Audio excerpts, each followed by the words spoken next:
මෙම සේරුවිල පුදබිම කාවන්තිස්ස රජතුමාගේ රාජපාලන සමය වූ ක්‍රිස්තුපූර්ව 209 කාලයේ 500ක් රහතන් වහන්සේලා සහ භික්ෂූන් වහන්සේලාගේ වාසයට යෝග්‍ය පරිදි අංග සම්පූර්ණ විහාරස්ථානයක් කොට යොදුන් 3ක් ගම්බිම් පුදා මේ ආරක්ෂාව සඳහා සියලු කටයුතු සකස් වී තිබූ ඓතිහාසික පුදබිමකි.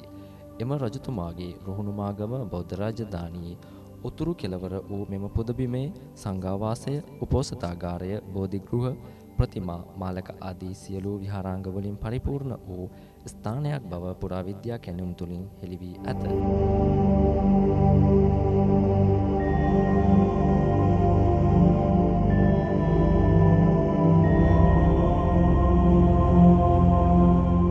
පසුගිය වකවානුවේ මෙහි තිබී ශිලාලේඛන දෙකක් හමු වී තිබේ. ඉන් එකක් 1979 මැද භාගයේදී සේරුවිලින් හමු වූ ගිරි ලිපියයි. එය සිව්වන කාශ්‍යප රජතුමාගේ රාජ්‍ය සමයේදී කරවන ලද්දකි.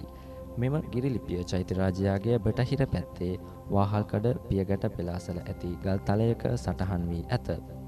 වර්තමානයේ මෙම පුදබිම හඳුන්වන මංගල රාජ මහා විහාරය යන නම වෙනුවට පැරණි යුගයේදී මෙම පුදබිම හැඳින්වූ නියම නම එම ගිරි ලිපියේ පැහැදිලිව ඇත. තිස් මහවෙහෙර යනු ඒ පැරණි නාමයයි. තවද එම ලේඛනයට අනුව මෙහි සංඝනායක හිමිවරු දෙනමක් ගැනද සඳහන් වේ. ආනන්ද සහ මහින්ද නම් ඒ භික්ෂූන් වහන්සේලාගේ උපදෙස් මත ගිරි ලිපිය සටහන් කොට ඇත. මෙහි අක්කර කීපයක පැතිර පවතින විවිධ ගොඩනැගිලිවල ශේෂද යුග කීපයකටම අයත් වන අතර පටානගර, බුදුමැදුරු, දානශාලා, ධර්මශාලා ආදී විහාර අංග විය හැකිය. බෝසත් පිළිමයක ශේෂද නාගපෙන 9ක්ද 7ක්ද සහිත බුදුරජුන්ගේ ශෛලමය හිඳි පිළිම 2ක්ද ආදී වශයෙන් පුරාවිද්‍යා කැණීම් වලින් හමු වී ඇත.